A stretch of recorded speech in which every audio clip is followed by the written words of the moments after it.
광주 MBC 아침 종합 뉴스.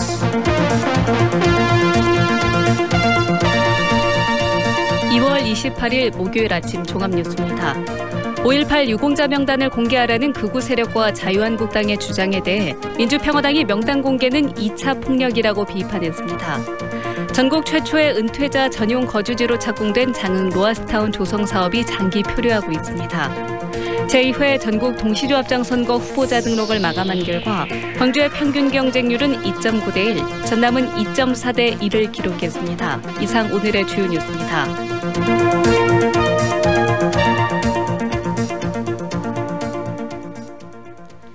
일제강점기 최대 규모의 독립운동이었던 3.1운동은 이후 다양한 형태의 항일투쟁으로 이어졌습니다. 신안 남태도에서는 친일 지주에 맞선 소작쟁이가 조직적으로 전개돼 농민운동사에 큰 획을 그었습니다. 문현철 기자입니다. 암태도의 농민 소작쟁이는 일제치하의 엄혹한 현실에서 빚어진 첫 농민운동이었습니다. 1923년 수학량의 태반을 소작료로 착취하려는 친일 지주 문제철의 반발에 소작인들이 들고 일어난 겁니다. 소작인들이 시작한 정의는 일제 탄압 속에서도 섬 주민 전체로 확대됐고 1년여 투쟁 끝에 친일 지주의 항복을 이끌어냈습니다. 저희 서태석 애국지사께서 면장을 했고 당시 지식인이었습니다. 지식인이었기 때문에 이 소작인들이 대변을 해줄 수 있는 사람이 필요했던 것이죠. 그래서 서태석 애국지사를 찾아가가지고 암태도에서 촉발된 소작쟁이는 다른 섬과 육지에까지 들불처럼 번지면서 한국 농민운동사에 큰 획을 그은 사건으로 기록되고 있습니다. 3.1운동으로 높아진 민족의식이 항일 소작쟁이로 이어진 겁니다. 식민지 지주제를 육성하고 있는 일본의 농업정책에 대항하는 그런 항일의식이 밑바탕에 깔려있기 때문에 이것이 3.1운동의 연장선에 있는 것으로 평가를 할 수가 있고, 소작쟁이에 참여했던 농민 43명의 이름이 새겨진 암태도 소작인 항쟁 기념탑은 국가보훈처의 현충시설로 지정돼 있습니다. 일제와 친일 지주에 항거했던 소작 농민들의 결기가 3.1 만세운동과 임시정부 수립 100주년을 맞아서 다시금 주목받고 있습니다. MBC 뉴스 문현철입니다. 민주평화당이 5.18 유공자 명단 공개 주장에 대해 명단 공개는 2차 폭력이라며 반박했습니다.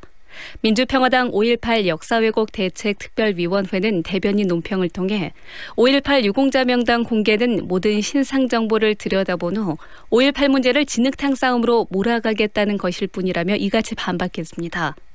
또 이명박 박근혜 정부의 보훈처가 관리해온 유공자 명단조차 믿을 수 없다는 자기 모순적 주장까지 서슴없이 내놓는 뻔뻔함에 경악한다고 밝혔습니다.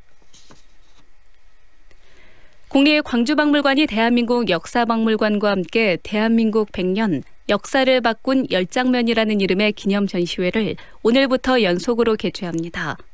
3.1운동과 임시정부 수립 100주년을 기념한 이번 전시에서는 3.1운동과 촛불혁명까지 대한민국의 역사를 바꾼 10가지 주제들을 생생한 사진과 관련 자료로 선보일 예정입니다.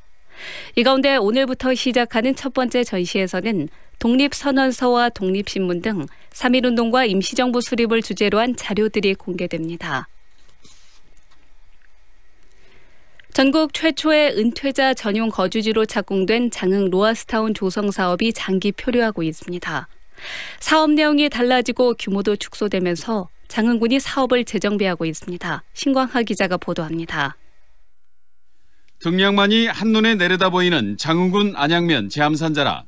장흥군이 전국 최초로 조성한 도시지역 연금세대 은퇴 이후 보금자리인 로아스타운 부지입니다.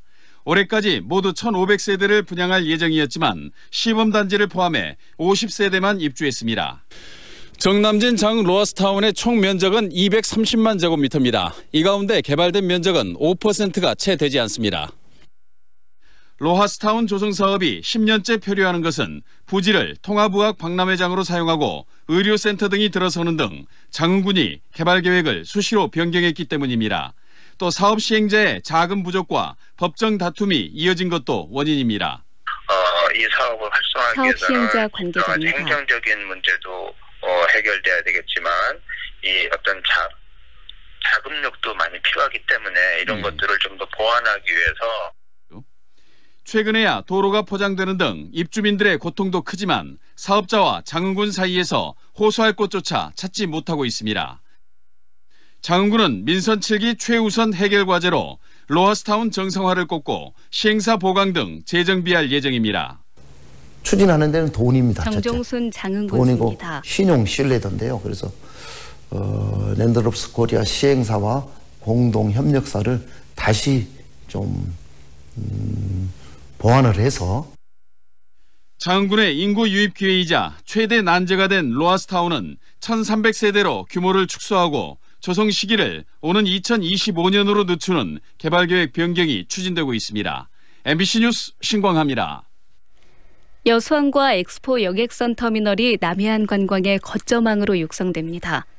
오는 2023년까지 지역 특색에 맞는 관광 콘텐츠가 구축됩니다. 박민주 기자입니다. 여수 엑스포 여객선 터미널입니다. 지난 2012년 여수 엑스포가 열리면서 크루즈항으로 주목을 받은 곳입니다. 엑스포 당시에는 12차례나 입항했던 크루즈는 한 해 두세 차례 입항에 머물고 있습니다. 올해는 14만 톤급 대형 크루즈를 포함해 모두 7차례 15,000명이 들어올 계획입니다. 이 같은 흐름 속에 올해부터 여수항을 해양관광 거점항만으로 육성하는 안이 본격 추진됩니다.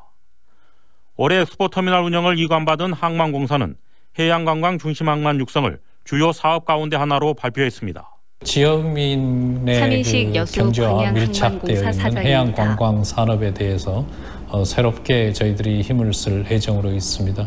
이 부분에 대한 조사 및 용역사업에 추진해서 전반적인 검토를 해나가도록 하겠습니다. 항만공사는 오는 2023년까지 해양관광 분야 신규 수요 확대와 콘텐츠 개발로 지역 특색에 맞는 해양관광 시장을 구축한다는 계획입니다. 광양항의 항만물류 산업과 해양관광을 연계한 융복합산업 클러스터도 구상하고 있습니다. 총 물동량 3억 톤의 여수 광양항.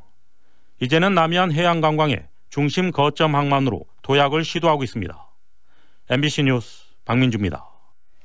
제2회 전국 동시조합장 선거의 경쟁률이 광주는 2.9대 1, 전남은 2.4대 1을 기록했습니다.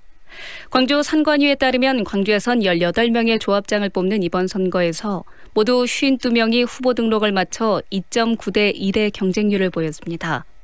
광주농협은 7명의 후보가 등록해서 가장 높은 경쟁률을 기록했고 광주축협과 하남농협은 각각 1명의 후보가 등록해서 무투표 당선됐습니다. 185명의 조합장을 뽑는 전남에서는 446명이 등록을 마쳐 평균 2.4대 1의 경쟁률을 기록했습니다. 광주 서부경찰서는 버스기사를 때린 혐의로 49살 양모 씨를 붙잡아 조사하고 있습니다. 양 씨는 어제 오후 6시 30분쯤 광주시 광산구 송정동에서 시내버스에 탄 뒤 운전기사 49살 임모 씨를 버스에 있던 걸레자루로 때리려 위협하고 목 부위를 잡는 등 폭행한 혐의를 받고 있습니다. 경찰 조사 결과 양 씨는 술에 취해 다른 승객의 시비를 걸다 이를 말리려는 기사를 때렸고 신고를 받고 출동한 경찰관도 때린 것으로 드러났습니다. 끝으로 날씨입니다. 오늘도 미세먼지가 짙게 끼겠습니다. 오늘 아침 광주와 전남은 초미세먼지가 나쁨 수준을 보이고 있고 오후부터는 국외에서 유입되는 대기의 영향으로 미세먼지 농도도 높아지겠습니다. 오늘 광주의 낮 최고 기온은 14도로 어제보다 조금 높겠습니다. 3일절인 내일은 광주의 아침 최저 기온은 0도, 낮 최고 기온은 14도로 일교차가 크겠습니다. 광주 지방 현재 기온은 2도입니다. 백수진입니다. 이상으로 MBC 8시 뉴스를 마칩니다.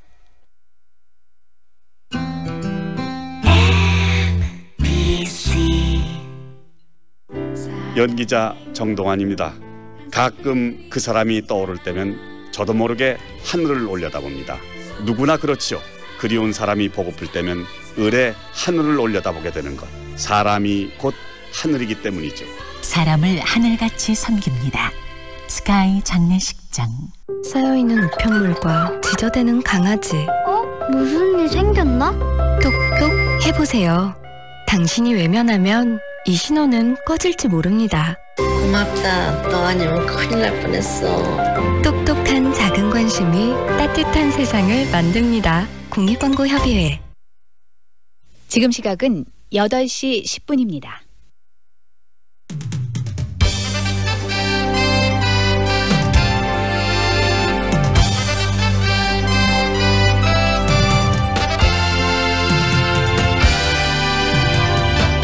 황동윤의 시선 집중.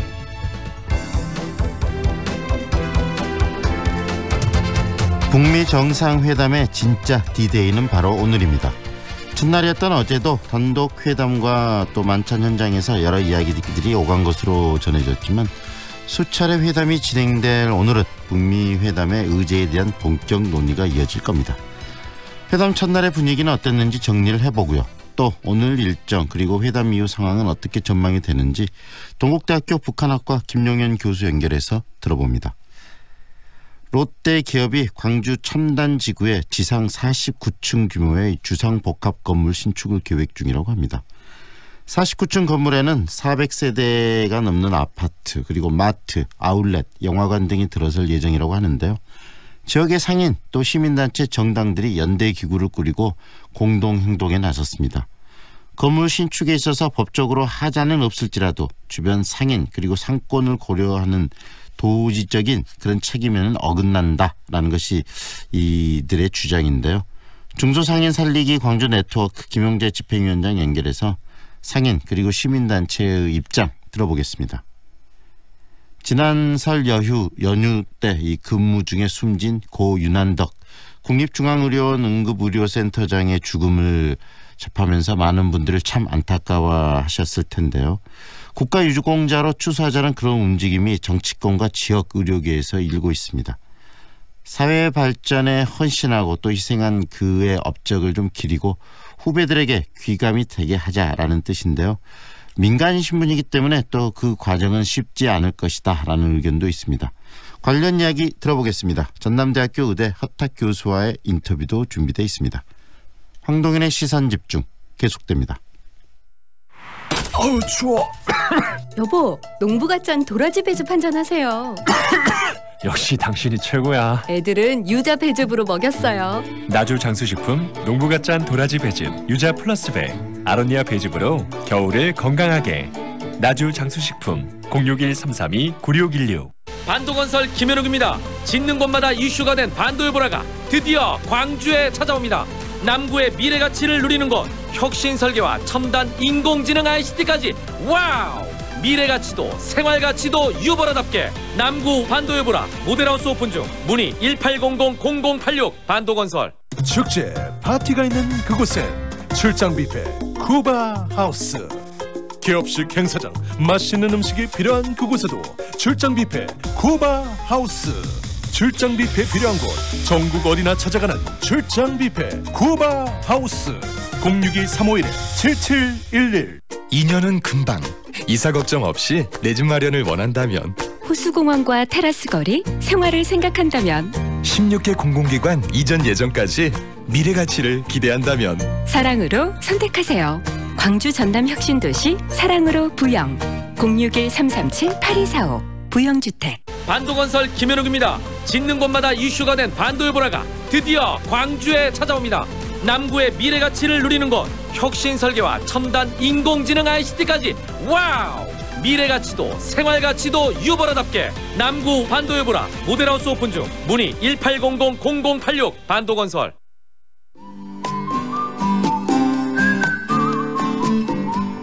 이 시각 교통정보입니다. 광주 시내도로 곳곳으로 교통량이 증가하면서 서행 흐름 나타나고 있습니다. 먼저 북구 쪽으로 밀리는 곳이 있는데요. 말바우 사거리에서 무등도서관 사거리 양방향 차간거리 좁아진 상태로 밀려 지나고 있고요. 무능지구 입구 사거리에서 문화사거리 방향 제속도 내지 못하고 있습니다. 또 두암지구 입구 3거리에서 광주교육대학교 구간으로도 정체되고 있습니다. 이 구간 지나신다면 시간 여유 가지고 이동하셔야겠습니다. 계속해서 서구에도 차량들 많은 상태인데요. 죽봉대로 농성역에서 교직원 공제회 구간 천천히 이동하고 있고요. 농성역에서 화정역 방향으로도 교통량이 많습니다. 그 밖에 대남대로 건강관리협회 사거리에서 농성교차로 구간 정체되고 있습니다. 현재 미세먼지와 아침 안개가 끼어서 시야 확보가 잘 되지 않는 곳이 있는데요. 평소보다 감속해서 안전하게 이동하시는 게 좋겠습니다. 지금까지 광주 집값을 한눈에 광주 1등 부동산 어플 사랑방 부동산 협찬 교통정보였습니다.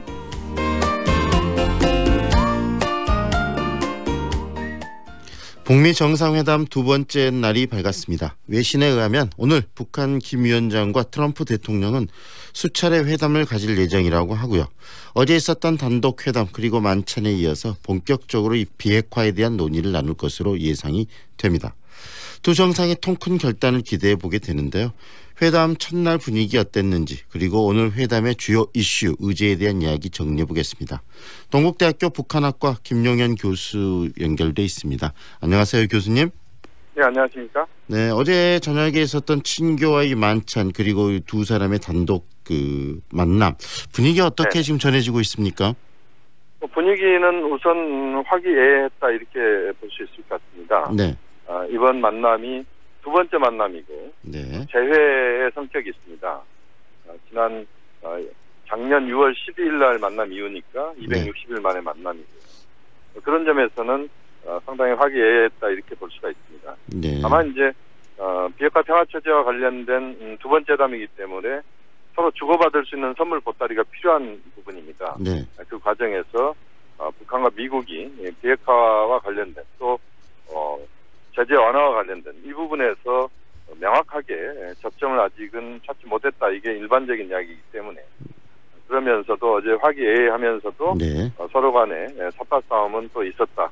그렇게 말씀드릴 수 있겠습니다. 결국 오늘 본 게임을 위해서 어제는 좀 탐색전이 있지 않았나. 서로 미소를 짓고 있었지만 머릿속은 좀 복잡할 수도 있었겠다라는 생각도 드네요. 그렇습니다. 물론 친교 만찬이라고 하는 제목을 붙였습니다만 사실상의 그 하노이 담판의 시작이 어제 이루어졌다 이렇게 봐야 될 것 같고요. 네. 어제 꽤 긴 시간 동안 바로 옆자리에 앉아서 테이블이 어제는 원탁이었습니다. 네. 그래서 바로 옆에 앉아서 많은 이야기를 했을 것이다. 그렇게 보면 대체로 북미가 오늘 협의할 수 있는 것들에 대한 가닥은 어젯밤에 최고 지도자 사이에서 가닥은 잡았을 가능성이 매우 높다고 봅니다. 네, 만찬 시간도 당초 계획됐던 시간보다 한 10여 분 이상 더 길게 진행됐다고 하니까 이야기는 좀 충분히 나왔을 거로 보여줄 수도 있겠는데요. 그렇습니다. 뭐 2시간 이상의 시간 동안 물론 통역이 옆에 있었습니다만 통역을 친다고 하더라도 1시간 이상의 대화가 바로 옆자리에서 긴밀하게 이루어졌다는 것입니다. 그 전체적인 회의가 오늘 이루어지겠습니다만 어제 많은 이야기를 다양한 차원에서 했을 것이다. 그렇게 보면 이제 서로에 대한 신뢰를 만들어가는 그 과정이 또 어제 있었기 때문에 한편으로 오늘 기대가 되는 부분도 분명히 크다고 볼 수 있습니다. 어제 만남의 과정들 중에서 좀 이슈가 될 만하고 주목할 만한 그런 행동이나 그런 액션들이 있었으면 어떤 게 있었을까요? 우선 이제 어제 만남에서 가장 중요한 이야기들은 두 지도자의 모두 발언이었다고 봐야 될 것 같은데요. 네. 김정은 위원장은 그동안 이제 불신과 오해의 눈초리가 있었고 그런 것들을 극복하면서 260일간의 그 길을 걸어서 하노이까지 왔다 이런 이야기를 했고요. 네네. 고민과 노력, 인내가 있었다는 이야기를 했습니다. 그러면서 결과에 대한 확신, 최선을 다하겠다는 이야기를 했거든요. 네. 결국 김정은 위원장의 그 마음이 담겨 있는 그런 표현들을 어제 했다고 봐야 될 것 같고요. 네. 트럼프 대통령은 한편으로는 이제 김정은 위원장 띄우기, 그러니까 김정은 위원장에 대한 상당한 그 기대 이런 것들을 표시를 했다고 봐야 되고 또 하나 이제 주목해야 될 것은 북한의 경제 성장 가능성, 매우 큰 경제 성장의 가능성에 대한 이야기를 했고 그 과정에서 경제 발전을 위해서 돕겠다는 이야기까지 했습니다. 결국 트럼프 대통령은 북한이 비핵화를 해야만 경제적인 성장이 이루어진다 이것을 강조함으로써 우회적으로 김정은 위원장을 압박하는 그런 표현을 했다고 봐야 됩니다. 네, 결국은 오늘의 가장 큰 이슈 주제가 바로 이 비핵화 문제와 그다음에 경제 제재 완화를 어느 정도 해줄 것인가 이 두 가지 아니겠습니까? 교수님 어떻게 보세요? 그렇습니다. 지금 말씀하신 것처럼 핵심은 거기에 있습니다. 여기에 대한 합의가 아직 명확하게 정리됐다고 볼 수는 없을 것 같고요. 네. 오늘 오전에 아마 집중적으로 거기에 대한 북미 간의 그 대화가 있을 거라고 봅니다. 아마 이번에 그 두 가지 사안들을 전부 서로 100% 만족할 만큼의 결과를 얻어내지는 못할 거라고 봅니다. 네.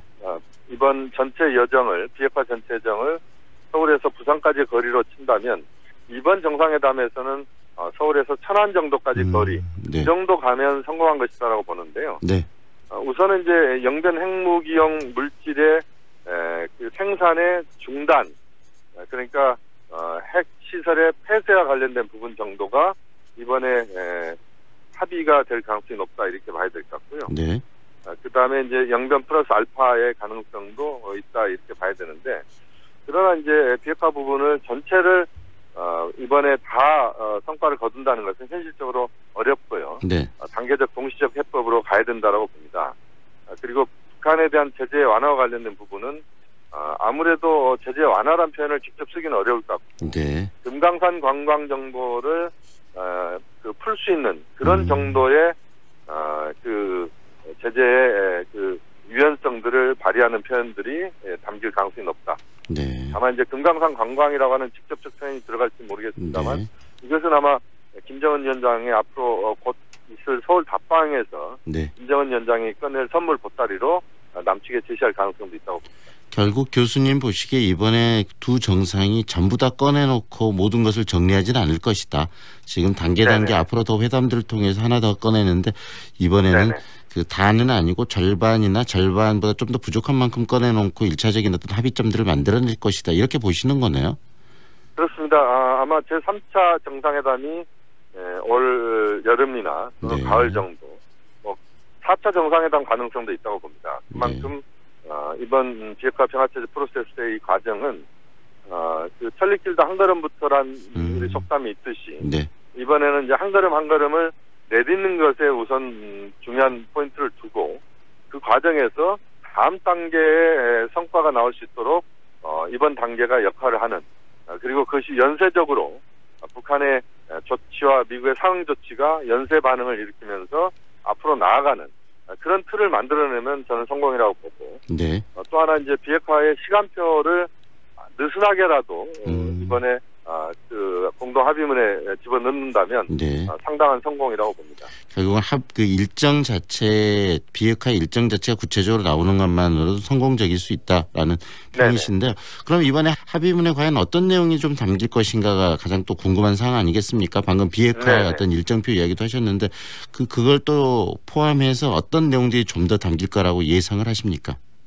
우선은 이제 그 북미가 종전선언을 이번에 하느냐 여부입니다. 네. 종전선언은 이제 북한이 지속적으로 요구했던 부분인데, 네. 종전선언은 이제 정치적 선언이기 때문에 이게 국제법적으로 문제가 되거나 그런 건 전혀 없습니다. 네. 그렇게 보면 종전선언을 북미가 할 수도 있다. 또는 종전선언을 좀 더 다른 형태의 표현으로 평화선언이라고 하는 이름으로 할 가능성도 있다고 봅니다. 네. 중국과 한국이 빠진 것에 대한 오해가 있을 수 있습니다만, 네. 한국은 이미 북한과 군사 합의서를 작년에 만들어냈기 때문에 종전선에 해당하는 내용이 이미 담겼다고 봐야 되고, 네. 중국도 역시 한국, 미국과 다 수교를 한 상태이기 때문에 종전선언에는 들어가지 않으면서 앞으로 평화협정 체제를 풀어가는 데 있어서 중국이 적극적으로 행동하는 그런 쪽으로 간다면 종전선언에 해당하는 또는 종전선언이 이번에 나올 수도 있다. 네. 또 북미 간의 상호 연락사무소 개설과 관련된 부분도 이번에 구체적으로 아마 드러날 가능성이 높다고 봅니다. 네. 그래서 외교 정상화를 위한 첫걸음으로서 북미 간의 평양과 워싱턴의 상호 상주 연락사무소 개설에 대한 합의가 나올 가능성도 높다고 봅니다. 네, 이번에 회담 이후에 또 3차, 4차 회담도 계속 이어질 것이라는 예상도 해주셨는데요. 결국은 이 비핵화와 경제제재 완화 이 두 가지 지금 회담의 주요 이슈와 한반도의 이 평화와 관련된 문제 아니겠습니까? 그렇습니다. 그래서 중요한 건 이제 이후 우리 대한민국과 또 북한, 미국과의 관계 설정일 텐데 우리는 네네. 이 이후에 어떤 과제, 어떤 활동들을 해야 된다고 생각하시는지도 한 말씀해 주시죠. 역시 이제 중요한 것은 문재인 대통령의 중개자, 촉진자 역할이 여전히 유효하다는 것입니다. 한반도 비핵화 평화체제 풀어가는 데 있어서 한국, 미국, 북한의 지도자가 지금 탑다운 방식으로 상황을 풀어가고 있기 때문에 네. 그 과정에서 한국의 역할이 매우 중요하다 이렇게 봐야 될 것 같고요. 네. 또 하나는 이제 남북 정상 간의 만남이 서울에서 곧 있을 가능성이 저는 높다고 보는데 그 정상회담에 대한 준비 그것을 상당히 차분하게 하는 것도 중요하다. 네. 역시 미국, 중국, 일본, 러시아 등과의 충분한 어떤 외교적인 협력, 이 부분도 빼놓을 수 없는 과제라고 봅니다. 네, 탑다운 방식을 이야기하셨는데 결국은 지금 이런 한반도 평화와 모든 주제에 대해서 트럼프 미국 대통령, 그다음에 김정은 국무위원장, 그다음에 문재인 대통령이 지금 최고 지도자들이 모든 섬세한 하나하나를 다 챙겨가면서 끌어가는 거 아니겠습니까? 그렇습니다. 지금 뭐 구조 자체가 탑다운 방식이고 앞으로 아마도 그 남북 정상 간의 만남이 있고 또 북중 정상 간의 만남이 평양에서 있을 겁니다. 네. 또 이후에 북러 정상회담, 북일 정상회담 가능성도 있고요. 또 6월 달에 오사카에서 G20, G20 회의가 기다리고 있습니다. 네. 그만큼 그 최고 지도자들의 결단에 의해서 움직이는 이 구조로 상당 기간 갈 가능성이 높고 거기에 성과가 좀 더 빠른 속도로 나올 가능성이 높다고 봅니다. 네, 오늘 말씀 여기까지 듣겠습니다. 고맙습니다, 교수님. 네, 감사합니다. 지금까지 동국대학교 북한학과 김용현 교수와 함께했습니다.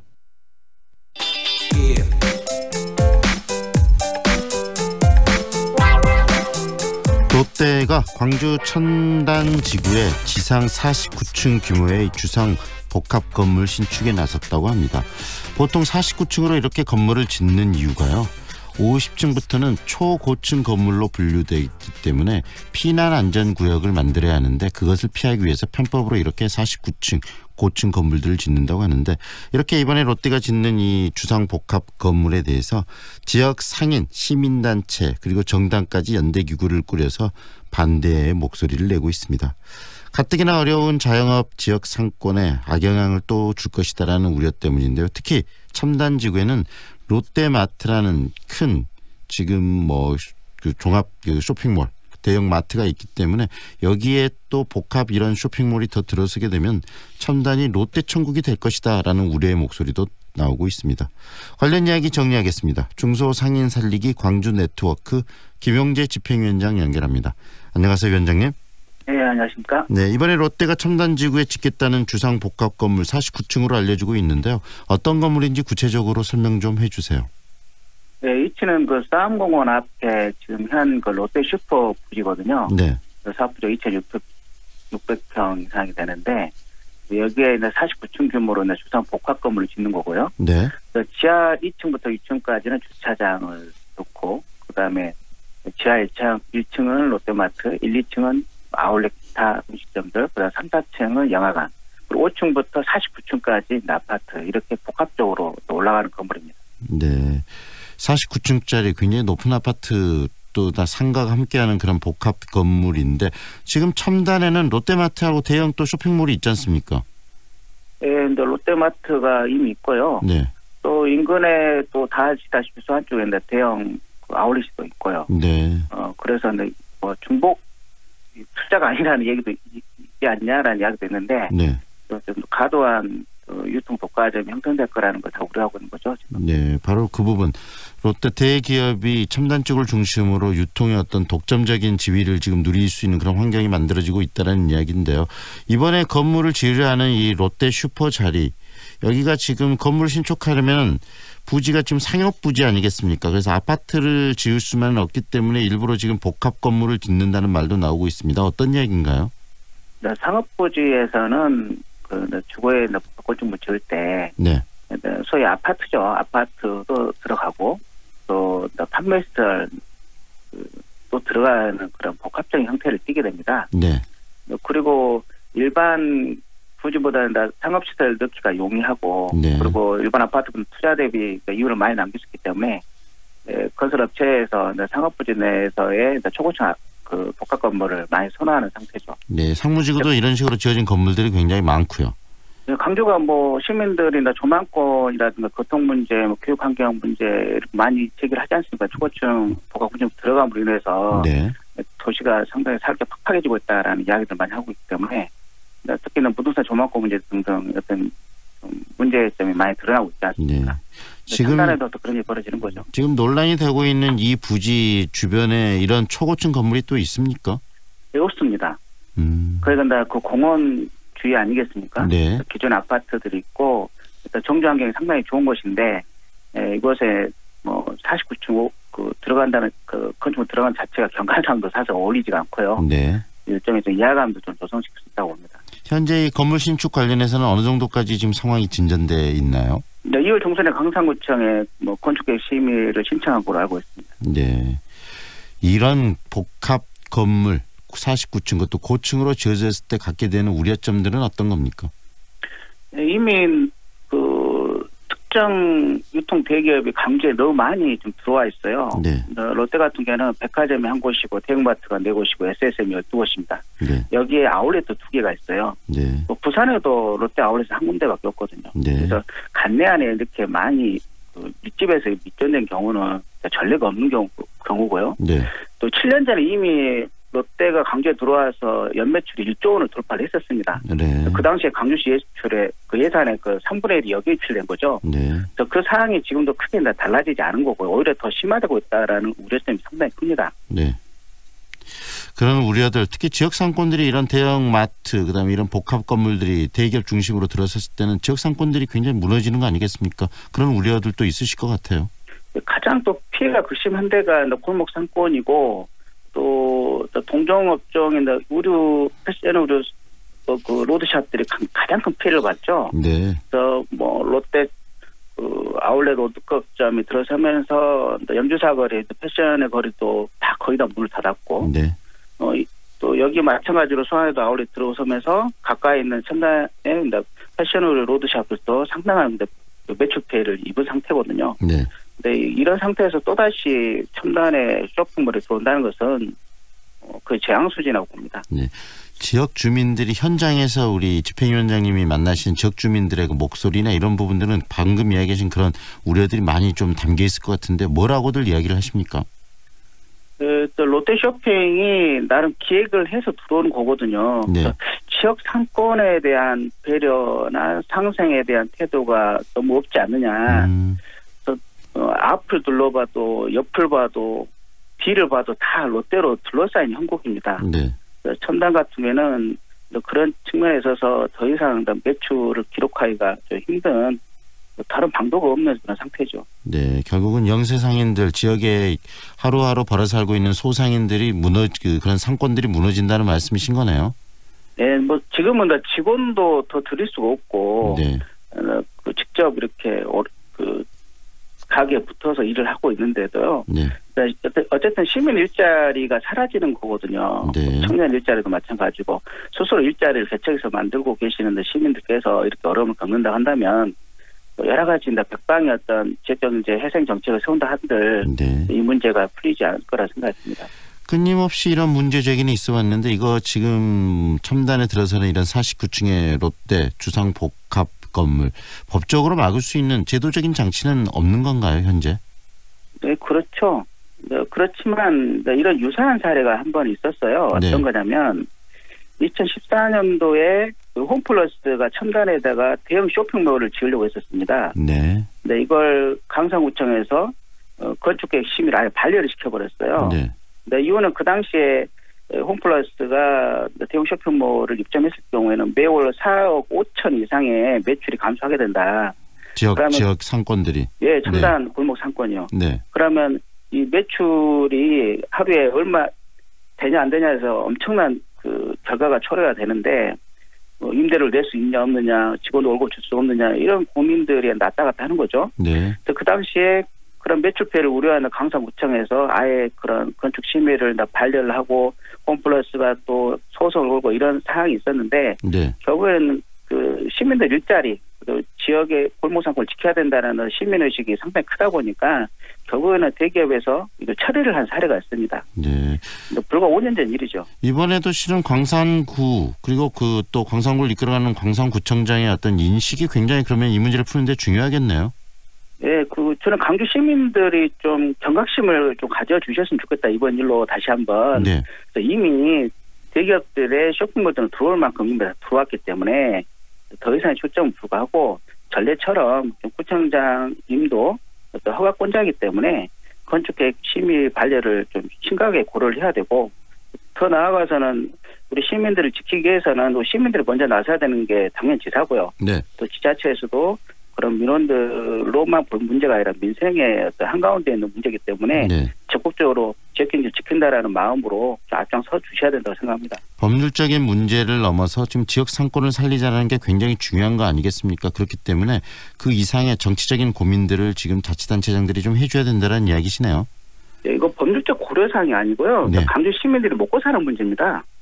이미 롯데는 독과점을 형성하고 있기 때문에 충분히 이미 많은 그런 매출을 기록하고 있기 때문에 네. 더 이상 출점은 도덕 윤리적으로 옳지 않고요. 네.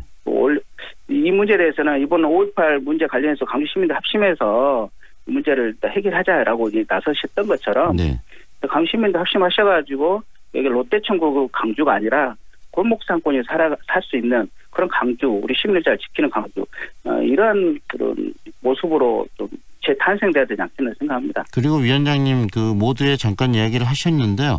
그 광주의 돈들이 다 여기로 유출된다라는 말씀하셨는데 지금 롯데가 이 지역 기업이 아니기 때문에 영업은 광주에서 하지만 모든 돈들은 다 본사로 흘러가고 세금도 그쪽에서 내서 지역 경제에 이바지하는 부분은 거의 없지 않습니까? 기부금은 거의 내지 않습니다. 네. 0.05%? 뭐 이 정도로 예전에 기록된 걸 제가 봤었는데 네. 특히나 기업 향토 업체도 아니고요. 네. 소위 본고장에는 롯데의 본고장에는 부산에서도 네. 기부도 하지 않고 너무 독과점을 계속 형성하기 때문에 롯데를 정신 차려라, 롯데를 그만 출점하라고 운동이 대대적으로 벌어진 적도 있거든요. 네. 근데 광주는 롯데랑 아무런 연고도 없고 또 향토 업체도 아닌데 굳이 여기에 추가적으로 중복적으로 쇼핑몰을 계속 짓는다는 거, 그리고 그것을 아무 문제의식 없이 이것을 허가해 준다는 것도 네. 또 문제가 자존심의 문제라 생각이 들거든요. 네.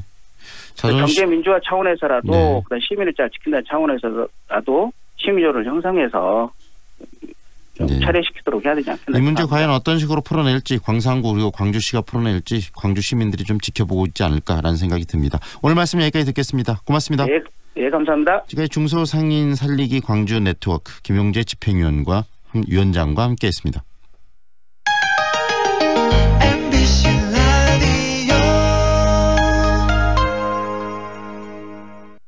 뭐해? 괜찮은 직업학교 찾고 있어. 아직 호남 직업 전문학교를 몰라? 99년부터 13년 연속 우수훈련기관. 우리 쪽 공동훈련기관으로 재직자 향상 교육도 한대. 오, 역시 정보통인데. 하나 더. 지금 호남에선 국비교육생을 모집 중이래. 우와.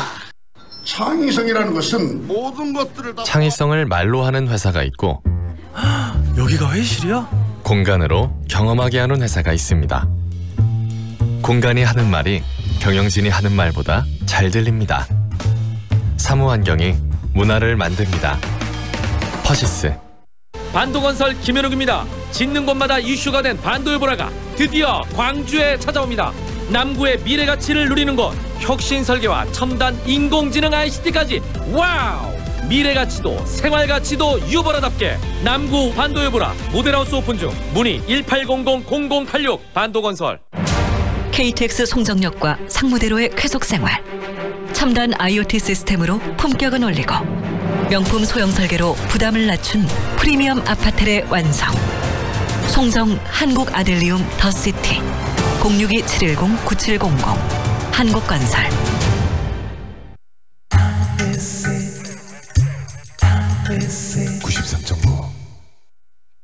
Feelings between the sheets. Why am I caressing my mama's fat knees? 세상을 보는 지역의 눈. 여러분은 지금 황동현의 시선 집중과 함께하고 있습니다. 국내 응급의료 환경 개선에 온 삶을 바쳐온 고 윤한덕 국립중앙의료원 중앙응급의료센터장. 지난 설 연휴 기간 때 세상을 달리한 안타까운 소식이 전해졌었는데요. 이 윤 센터장의 삶과 업적을 기리기 위해서 보건복지부와 정치권 그리고 지역의 의료계가 함께 나서서 국가유공자로 지정하고자 목소리를 높이고 있다고 합니다. 윤한덕 센터장의 전남대 의대 선배시죠. 전남대학교 의과대학 허탁 교수와 이 윤한덕 센터장의 삶 그리고 왜 국가유공자로 지정이 돼야 하는지 그 이유에 대한 이야기 듣도록 하겠습니다. 안녕하세요, 교수님. 예, 안녕하세요. 네, 고 윤한덕 센터장 돌아가신 지 벌써 한 달이 돼가고 있는데요. 어떤 분이셨는지 소개 좀 해주세요. 예, 우리 윤한덕 센터장은 해남윤시 18대 손입니다. 네. 전남의대를 졸업했고 모교병원에서 응급학과 전공의 1회로 수련을 받아서 네. 중앙응급의료센터에 약 20년간 재직했는데 네. 상당히 그 책임감이 강하고 완벽하게 일을 처리하는 성격입니다. 네. 이번에 돌아가신 그 순간에도 지금 과로로 그 일을 하시다가 돌아가신 거 아니겠습니까? 예, 그렇습니다. 그 설 연휴에 전국의 응급의료기관의 현황과 대책에 대해서 파악하고 점검하고 그리고 설 연휴에 있을 응급으로 관련된 대책을 네. 고민하다가 그 근무하는 사무실에 의자에서 네. 숨졌죠. 네. 이번에 국가유공자 지정을 좀 추진하고 계시는 걸로 알고 있는데요. 왜 이 윤한덕 센터장이 국가유공자가 되어야 한다고 생각하십니까? 윤한덕 센터장은 지난 20년간 우리나라 응급의료 발전을 위해서 정말 헌신적으로 노력을 했습니다. 그분께서 하신 것은 거의 응급의료 관련된 모든 정책과 개선 방안에 있어서 그 선을 거치지 않은 것이 없습니다. 네. 마치 우리 일제시대 때 독립투사처럼 살아오셨고 일주일에 단 한 번만 자기 집에 들어갔고 즉 자기와 가족을 돌보기보다는 네. 국민의 안전과 생명만을 생각하면서 일생을 오롯이 살아왔습니다. 네. 어떻게 보면 이 윤한덕 센터장께서 본인의 생명과 국민들의 생명을 바꾸신 것일 수도 있겠네요. 서울대의 한 교수님께서는 네. 이 사회가 윤한덕을 죽였구나라고 SNS 표현한 걸 제가 본 적이 있습니다. 네, 그만큼 이 의료 체제를 공고히 하고 또 그런 윤한덕 센터장이 만들어온 의료 시스템으로 인해서 목숨을 구한 분들이 굉장히 많지 않겠습니까? 예, 그렇습니다. 윤한덕은 응급학 전문의이지만 네. 응급실에서 한 명의 환자를 살리는 것보다 여러 명의 환자를 살릴 수 있는 그 체계에 대해서 네. 많이 고민했고 실제 개선을 시켰습니다. 그래서 전국적으로 그로 인해서 생명을 구하고 계신 분은 굉장히 많을 거라고 생각합니다. 네. 그래서 그런 업적들 그것들을 생각했을 때는 뭐 국가유공자 지정에 대한 충분히 논의가 있을 필요는 있다고 생각되는데 현실적으로 지정이 가능할까요, 교수님? 그 점에 있어서 가장 안타까운 것은 윤한덕 센터장이 네. 공무원이 아니라는 게 상당히 불리한 점입니다. 네.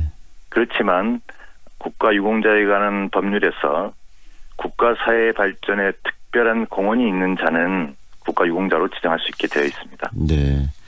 공무원이 아니기 때문에 불리하다. 이 말씀은 결국 우리 사회가 이 국가유공자를 정하는 기준이 공직자 중심으로 지금 많이 이루어지고 있다. 그래서 공직자가 아닌 상태에서 국가를 위해서 헌신하는 분들이 국가유공자로 지정되기가 좀 많이 어렵다는 이야기인데요. 예, 그렇습니다. 예, 그런 시스템을 좀 바꿔서라도 정말 국가를 위하면은 공직자 그다음에 공직자가 아닌 것 그게 중요한 건 아니지 않습니까? 그렇습니다. 예, 특히 과거에는 뭐 독립운동이나 전쟁 그렇기 때문에 군경 일반 공무원이 유공자로서 의미가 있었습니다만은 21세기에는 다양화된 사회이고 네. 그리고 복지와 평화가 존중되는 사회이기 때문에 각각의 사회 발전, 특히 국민의 안전과 건강, 생명을 위해서 헌신하는 분들에게는 충분히 그 문호를 개방해야 된다고 생각합니다. 네. 지금 공무원 중심으로 국가 그러면 유공자법이 돼 있기 때문에 윤한덕 센터장께서 이 유공자가 되기가 쉽지 않다라는 이야기로 들리는데요. 현재 국가 유공자법이 갖고 있는 어떤 맥락이나 주요 어떤 그 유공자가 되는 기준들은 어떻게 돼 있습니까? 크게는 독립운동에 관여하신 분 그리고 전쟁이나 전투에 희생하신 뭐 군인이나 경찰 네. 그리고 특별하게 4.19와 5.18 관련된 유공자들이 있습니다. 네. 그와 관련되지 않은 국가사회 발전에 기여한 자는 최근에 사례가 없고 유일하게 아웅산 테러 때 네. 민간 외교 사절단에게만 허용된 것으로 알고 있습니다. 정리를 해보니까 우리들이 전쟁이나 여러 가지 현대사 속에서 부침이 있으면서 국가 수호, 국가를 지키기 위해서 목숨을 잃으신 분들 중심으로 지금 유공자법이 형성이 돼 있네요. 그렇습니다. 그런데 사회가 이제 바뀌고 그러면서 이 전쟁보다는 우리 사회를 어떻게 좀 더 잘 살게 만들고 국민들의 복지를 향상시킬 것인가에 대한 고민한 사람들도 유공자가 돼야 되는 거 아니겠습니까? 그렇습니다. 지금 21세기에 국제적으로 전쟁이 없고 평화로운 시대를 추구하고 있고, 그리고 우리나라도 이제 복지국가를 지향하고 있지 않습니까? 네. 그렇다면 그 파라다임이 바뀌어야 된다고 생각합니다. 네. 구체적으로 국가사회 발전에 대한 기여, 이 분야로서 윤한덕 센터장께서 국가유공자가 된다면 되실 것 같은데, 예. 윤한덕 센터장의 어떤 국가유공자로서 인정받을 수 있는 공은 어떤 것이 있다고 생각하시는지도 좀 말씀해 주시죠. 예. 윤한덕 센터장이 2002년도에 중앙응급의료센터에 첫 발을 내디디고 당시만 해도 우리나라의 응급의료 현실이 매우 열악했습니다. 네. 그렇기 때문에 정확한 현황 파악을 위해서 처음 시작한 일은 레디스라는 국가 응급의료 전산망을 스스로 아이디어를 내고 네. 기획을 하고 구축을 했습니다. 네. 이것은 전 세계적으로도 이런 국가 응급의료 전산망을 가진 나라는 우리나라가 지금 유일합니다. 현재도. 네. 그 정도로 이렇게 대단한 일을 하셨고, 그 기반 하에 전국에 있는 응급의료기관의 실태조사, 평가 이런 것들을 실시하셨고, 또한 위해상센터의 도입이라든지 닥터헬기의 도입, 구축 이러한 일들을 모두 다 윤한덕 센터장이 중심이 돼서 했죠. 결국은 이 공공기관, 국가가 직접 응급의료에 대해서 관심을 갖고 여러 가지 시스템을 만드는데 가장 중추적인 역할을 하셨다는 이야기인데요. 이 윤한덕 센터장의 이번에 국가유공자 논란 자체가 개인의 문제가 아니고요. 우리 사회에 기여하는 사람들, 사회를 위해서 일하고 희생당한 사람들에 대한 새로운 국가유공자에 대한 기준을 만드는 그런 척도, 시작점이 될 수 있겠네요. 그렇습니다. 대통령께서도 이번에 그 SNS에서 순직을 애도합니다라고 말씀하셨고, 본인과 가족보다는 국가를 위해서 살아오셨던 그 숭고한 정신을 잊지 않겠습니다라고 네. 언급하셨습니다. 이런 것들이 좀 시발점이 돼서 정말 특별하게 국가사회 발전에 기여한 자들은 또 유공자가 됐으면 합니다. 네, 이번에 윤한덕 센터장님 정말 꼭 국가 유공자가 되고요. 그게 또 우리 한국 사회의 또 유공자의 새로운 모습, 모델이 됐으면 하는 생각이 듭니다. 이렇게 인터뷰 응해 주셔서 고맙습니다. 예, 감사합니다. 전남대학교 의과대학 허탁 교수와 함께했습니다.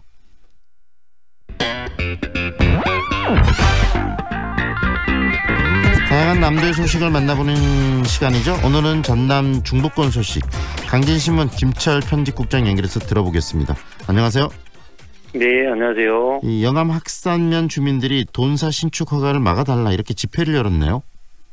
예, 그 영암 학산면 주민들이 지난 20일 오전에 영암군청 앞에서 집회를 갖고 그 묵동마을에 추진 중인 돈사 신축 허가를 불허해달라고 촉구를 했습니다. 그리고 이날 집회에서는 그 묵동마을 인근 미암 3호읍 주민들까지 해서 약 500여 명이 동참해서 집회가 진행이 됐고요.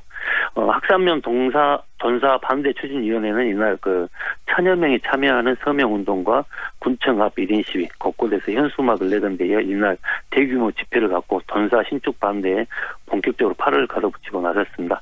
이들은 머리에 그 노란 띠와 함께 묵동마을 전사 허가 결사 반대 피켓을 앞세우고 최근 학산면 묵동마을에서 추진 중인 기업형 돈사 신축 허가를 불허해줄 것을 영암군에 강력하게 촉구를 했습니다. 마을 주민들이 이렇게까지 나서게 된, 대규모 집회까지 하면서 나서게 된 특별한 이유가 있습니까?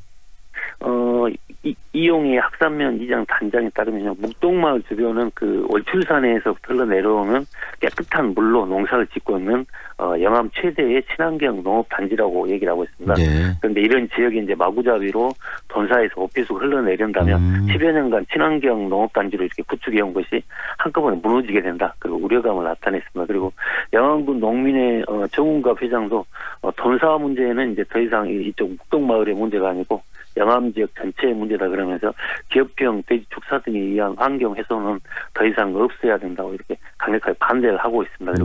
그리고 묵동마을 이장님, 고재호 이장께서도 묵동마을은 지금 상당히 심각한 환경 재앙에 놓여 있다. 그래서 모든 주민들 하나된 목소리로 돈사 신축을 막아낼 것이라고 지금 말을 하고 있습니다. 그 최근 묵동마을과 인근에 이제 상월마을이라는 곳이 있는데 그곳에 최근 돈사가 7곳, 우사 1곳 등 총 8곳이 신축 허가를 신청을 해가지고 학산면 사회단체는 물론 주민들이 거세게 반발을 하고 있습니다. 그래서 학산면 사회단체와 주민들은 지난 연초부터 군청 앞에서 1인 시위를 했었고요. 네. 이번에 이제 1000여 명이 참여하는 서명 운동을 전개하고 최근에 이제 그 탄원서를 영암군에 제출한 것으로 알려졌습니다. 이와 관련해서 영암군에서는요, 돈사 허가와 관련해서 뭐 가축 분뇨 처리 시설 개발 행위, 산지 전용 등 관계 부서에서 의견을 최종 취합하고 그리고 군 계획위원회 심의 등 거쳐서 제반 절차를 거쳐서 처리한다는 방침입니다. 네. 그래서 현재 지금 학상면 묵동마을은 현재 21개의 축사가 있는 상태입니다. 그래서 한우, 젖소, 먹돼지, 흑염소, 돼지 등 5만 수가 넘는 가축이 현재 이제 사육되고 있어서 주민들이 이제 지금도 심한 악취에 시달리고 있는데 여기에 추가로 이런 대규모 시설이 들어온다면 너무나 힘들다고 그래서 지금 주민들이 극도의 불안한 상태이고 영암군에 탄원서를 제출한 상태입니다. 아무쪼록 좀 현명한 해법을 좀 찾았으면 하는 생각이 드네요. 네, 그렇습니다. 강진군 이야기도 들었으면 좋겠습니다. 강진군이 기업하기 좋은 도시로 변하고 있다라는 소식이 전해지고 있는데 구체적으로 어떤 부분에 있어서 기업하기 좋은 도시가 되고 있는 겁니까?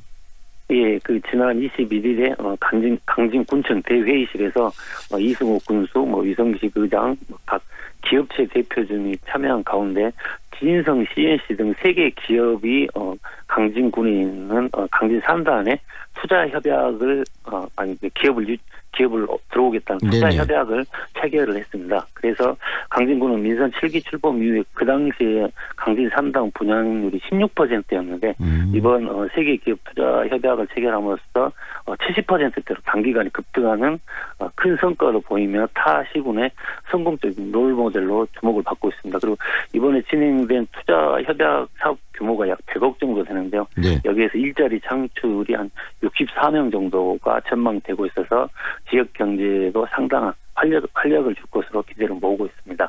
네, 16%밖에 안 됐던 분양률을 70%까지 끌어올리는 그 방법이 굉장히 궁금한데요. 다른 산단들도 꼭 벤치마킹을 하고 싶어 할 것 같은데 이렇게 높은 분양률 그 이유가 특별히 있습니까?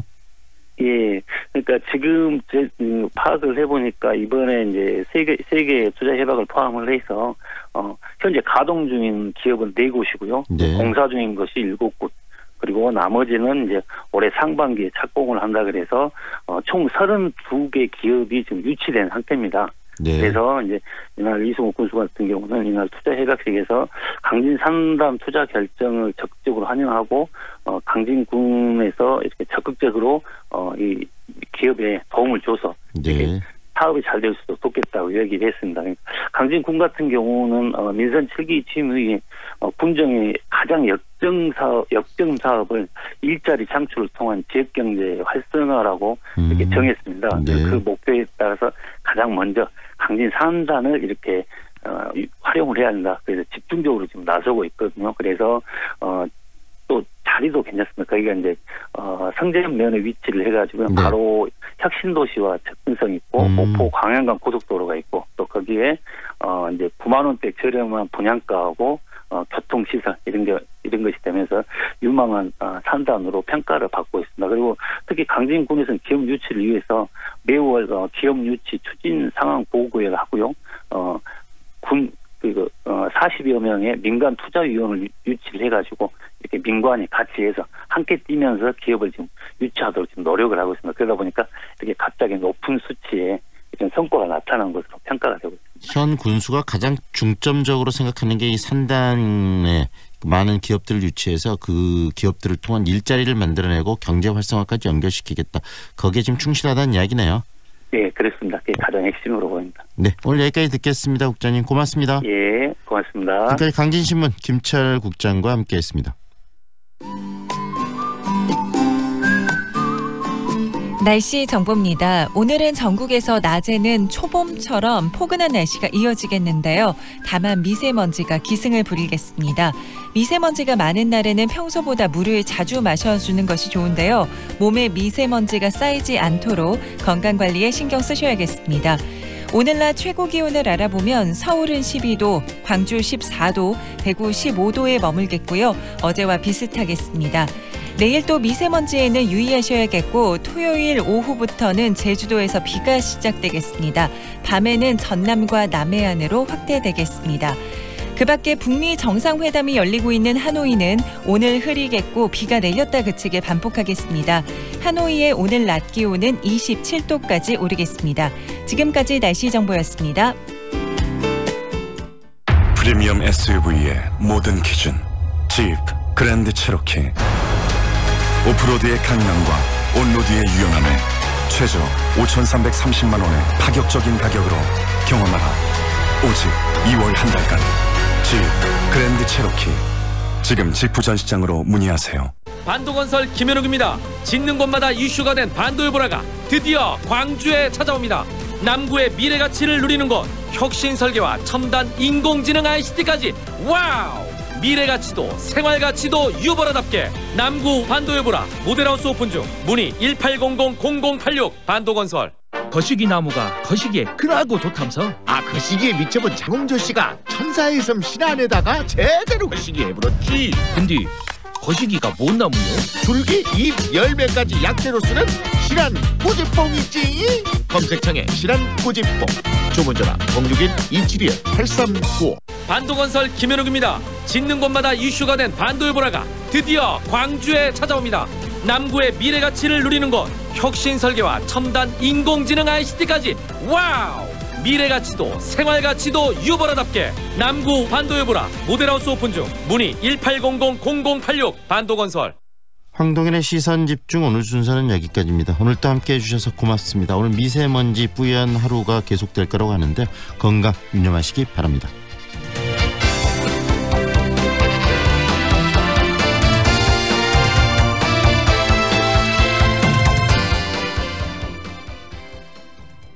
지금 시각은 8시 57분입니다.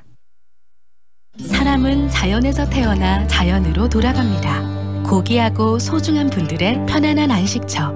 이제 장성 자연숲 추모공원 수목장님에서 만나보세요. 10헥타르의 드넓은 공원형 자연장지.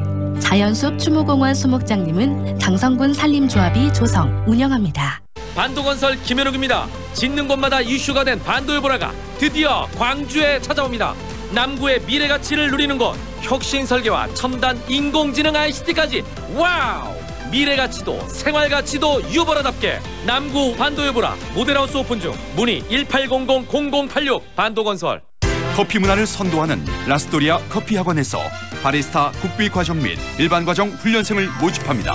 구직자를 위한 바리스타 실무 과정, 재직자를 위한 바리스타 자격 과정. 라스토리아는 당신의 꿈을 응원합니다. 일곡지구 사거리 라스토리아 커피학원 062-575-5613. 2년은 금방. 이사 걱정 없이 내 집 마련을 원한다면, 호수공원과 테라스 거리, 생활을 생각한다면, 16개 공공기관 이전 예정까지 미래 가치를 기대한다면 사랑으로 선택하세요.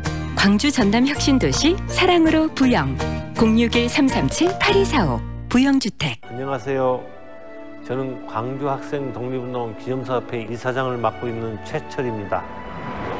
광주 학생 독립운동은 광주와 전라남도에서 시작을 해서 전국과 해외로까지 번진 일제치하의 3대 독립운동 중에 하나였고요. 나라의 독립을 위해서 정말로 목숨을 걸고 외쳤던 것이나 그 이후로 사회구도 있었지만 또는 저희들 민주혁명뿐만이 아니고 5.18에 이르기까지 젊은 사람들이 불의에 한가한 것은 저는 똑같은 의미가 있었다고 봅니다. 그게 지금까지 광주 학생 독립운동이 살아있는 것이며 이 지역을 의향이라고 하는 것이 바로 그런 것이 아니었는가 하는 생각이 듭니다. 불의에 항거했던 외세나 독재에 항거했던 뜻을 잊지 말고 되새기면서 그 얼을 이어받았으면 좋겠습니다. 광주 MBC가 청년들의 꿈을 응원합니다. 청년의 꿈을 키우는 남도 청출어람. 이 캠페인은 글로벌 공기업 한국농어촌공사와 함께합니다. AM 819kHz, 표준 FM 93.9MHz, 광주 MBC 라디오입니다. HLCN. 친구처럼 다정한 연인처럼 MBC 문화방송. 여러분의 다정한 친구 광주문화방송이 9시를 알려드립니다.